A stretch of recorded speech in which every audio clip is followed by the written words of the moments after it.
ಇನ್ನು ಹುಬ್ಬಳ್ಳಿಯಲ್ಲಿ ಮರ್ಯಾದೆಗೇಡಿ ಹತ್ಯೆ ಪ್ರಕರಣಕ್ಕೆ ಸಂಬಂಧಪಟ್ಟಂತೆ ಬೆಳಗಲಿ ಗ್ರಾಮ ಪಂಚಾಯಿತಿ ಪಿಡಿಒ ಅಮಾನತಾಗಿದ್ದಾರೆ. ಕರ್ತವ್ಯ ನಿರ್ಲಕ್ಷ್ಯದ ಆರೋಪದ ಅಡಿಯಲ್ಲಿ ಅವರು ಅಮಾನತಾಗಿದ್ದಾರೆ. ಬೆಳಗಲಿ ಗ್ರಾಮ ಪಂಚಾಯಿತಿಯ ಪಿಡಿಒ ನಿರ್ಲಕ್ಷ್ಯದ ಅಡಿಯಲ್ಲಿ ಈಗ ಅಮಾನತಾಗಿದ್ದಾರೆ. ನಾಗರಾಜ್ ಗಿರಿಯಪ್ಪ ಅಮಾನತುಗೊಂಡಂತಹ ಪಿಡಿಒ ಅಧಿಕಾರಿ ಮಾನ್ಯ ಚಿಕಿತ್ಸೆ ಹಾಗೂ ಅಂತ್ಯಕ್ರಿಯೆ ಮಾಡುವ ಸಂದರ್ಭದಲ್ಲಿ ತಕ್ಷಣವೇ ಅವರು ಸ್ಪಂದಿಸಲಿಲ್ಲ. ಹೀಗಾಗಿ ಸ್ಥಳೀಯ ಸಮಿತಿ ಸಭೆಗೆ ಕರೆದಾಗ ಅಲ್ಲೂ ಕೂಡ ಗೈರಾಗಿದ್ರು. ಹೀಗಾಗಿ ಗಂಭೀರ ಆರೋಪಗಳು ಕೇಳಿಬಂದಿತ್ತು. ಪಿಡಿಒ ವಿರುದ್ಧ ಆಕ್ರೋಶ ವ್ಯಕ್ತಪಡಿಸಿದ್ರು ದಲಿತ ಸಂಘಟನೆಗಳು. ತಾಲೂಕು ಪಂಚಾಯಿತಿ ಕಾರ್ಯನಿರ್ವಾಹಕ ಅಧಿಕಾರಿ ವರದಿಯನ್ನು ಆಧರಿಸಿ ಅವರನ್ನು ಅಮಾನತು ಮಾಡಲಾಗಿದೆ. ಜಿಲ್ಲಾ ಪಂಚಾಯಿತಿ ಸಿಇಒ ಭುವನೇಶ್ ಪಾಟೀಲ್ ಅವರಿಂದ ಆದೇಶ ಹೊರಡಿಸಲಾಗಿದೆ.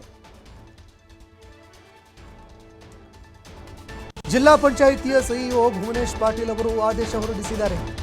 ಇನ್ನು ಹುಬ್ಬಳ್ಳಿಯಲ್ಲಿ ಭೀಕರ ಮರ್ಯಾದೆಗೇಡಿ ಹತ್ಯೆ ಪ್ರಕರಣಕ್ಕೆ ಸಂಬಂಧಪಟ್ಟಂತೆ 4 ಜನ ಗಾಯಾಳುಗಳ ಆರೋಗ್ಯದಲ್ಲಿ ಚೇತರಿಕೆ ಕಂಡುಬರ್ತಾ ಇದೆ. 5 ಜನರಲ್ಲಿ 4 ಜನರ ಆರೋಗ್ಯದಲ್ಲಿ ಚೇತರಿಕೆ ಕಂಡುಬರ್ತಾ ಇದೆ. ಇವತ್ತು ಆಸ್ಪತ್ರೆಯಿಂದ ಡಿಸ್ಚಾರ್ಜ್ ಆಗಲಿದ್ದಾರೆ 4 ಜನ. ಡಿಸೆಂಬರ್ 21ರಂದು ನಡೆದಿದ್ದಂತಹ ಮರ್ಯಾದೆಗೇಡಿ ಹತ್ಯೆ ಪ್ರಕರಣಕ್ಕೆ ಸಂಬಂಧಪಟ್ಟಂತೆ ಮಾನ್ಯಳನ್ನ ತಂದೆ ಪ್ರಕಾಶ್ ಗೌಡ ಅಮಾನುಷವಾಗಿ ಅಮಾನವೀಯವಾಗಿ ಹತ್ಯೆ ಮಾಡಿದರು. ವಿವೇಕಾನಂದನ ಮೇಲೆ ಕುಟುಂಬಸ್ಥರ ಮೇಲೂ ಕೂಡ ಹಲ್ಲೆ ಮಾಡಿದರು. 5 ಜನರ ಮೇಲೆ ಪ್ರಕಾಶ್ ಗೌಡ ಮತ್ತು ಆತನ ತಂಡ, ಆತನ ಕುಟುಂಬಸ್ಥರು ಹಿಗ್ಗಾಮುಗ್ಗಾ ಹಲ್ಲೆ ಮಾಡಿದರು. ಸ್ವಂತ ಮಗಳನ್ನು ಅಮಾನುಷವಾಗಿ ಅಮಾನವೀಯವಾಗಿ ಕೊಂದಂತಹ ಘಟನೆ.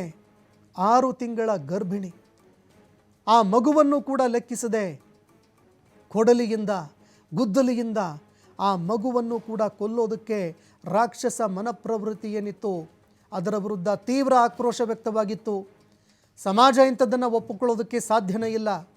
ಇವರು ಮರ್ಯಾದೆಗಾಗಿ ಮಾಡಿದಂತಹ ಹತ್ಯೆ ಅಲ್ಲ, ಮರ್ಯಾದೆ ಗೇಡಿಗಳಿವರೆಲ್ಲರೂ ಕೂಡ ಅಂತ ತೀವ್ರ ಆಕ್ರೋಶ ಹೊರಹಾಕಿತ್ತು.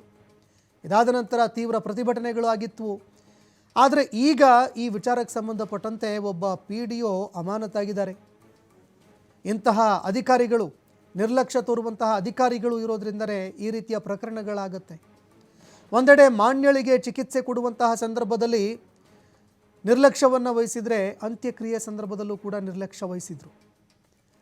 ಈ ಬಗ್ಗೆ ಮತ್ತಷ್ಟು ಮಾಹಿತಿ ಕೊಡ್ತಾರೆ ಪ್ರತಿನಿಧಿ ಯಲ್ಲಪ್ಪ ಸೋಲಾರಗುಪ್ಪ ಫೋನ್ ಸಂಪರ್ಕದಲ್ಲಿ ಜಾಯ್ನ್ ಆಗಿದ್ದಾರೆ. ಯಲ್ಲಪ್ಪ, ಇಡೀ ರಾಜ್ಯ ಮಾತ್ರವಲ್ಲ, ರಾಷ್ಟ್ರ ಮಟ್ಟದಲ್ಲೂ ಕೂಡ ಅತಿ ಹೆಚ್ಚು ಟೀಕೆಗೆ, ನಿಂದನೆಗೆ ಒಳಗಾಗಿದ್ದಂತಹ ಪ್ರಕರಣ ಇದು. ಈಗ ಈ ಪ್ರಕರಣಕ್ಕೆ ಸಂಬಂಧಪಟ್ಟಂತೆ 5 ಜನ ಗಾಯಾಳುಗಳೇನಿದ್ದಾರೆ, ಅವರ ಆರೋಗ್ಯ ಸ್ಥಿತಿ ಹೇಗಿದೆ, ಜೊತೆಗೆ ಪಿಡಿಒ ಅಧಿಕಾರಿ ವಿರುದ್ಧ ಏನೇನೆಲ್ಲ ಆರೋಪ ಕೇಳಿಬರ್ತಾ ಇದೆ, ಈ ಬಗ್ಗೆ ಮತ್ತಷ್ಟು ಮಾಹಿತಿ ಕೊಡೋದಾದ್ರೆ.